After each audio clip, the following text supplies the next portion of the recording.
Nakaalerto na rin ang iba pang probinsya sa inaasahang paghagupit ng Bagyong Pablo. Ang Surigao del Norte inulan na ng malakas kahapon, kaya agad nang naghanda ang lokal na pamahalaan. Narito ang report.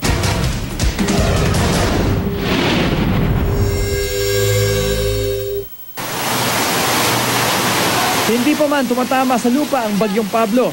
Malakas na ulan na ang dulot nito sa Surigao City at iba pang bahagi ng Surigao del Norte kahapon. Kaya maaga pa lang, nakaalerto na ang Provincial Disaster Risk Reduction and Management Council o PDRRMC ng lalawigan. Sa pulong ng mga opisyal, bumuo na ng plano sakaling tumama sa kanilang lalawigan ang bagyo. Tinukoy na ang mga evacuation center na maaaring takbuhan ng mga maapektuhang residente. Sa mga baybayin, nagligpit na ng mga gamit ang mga resort owner.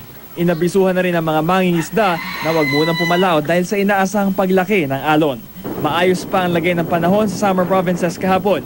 Pero nang itaas na ng Pag-asa ang Public Storm Warning Signal number 1 sa eastern and western summer provinces, hindi pinayagan ang Philippine Coast Guard na maglayag ang anumang sasakyang pandagat. Todo handa na rin ang mga rescue at medical team. Para sa unang balita, Bam Alegre, reporting.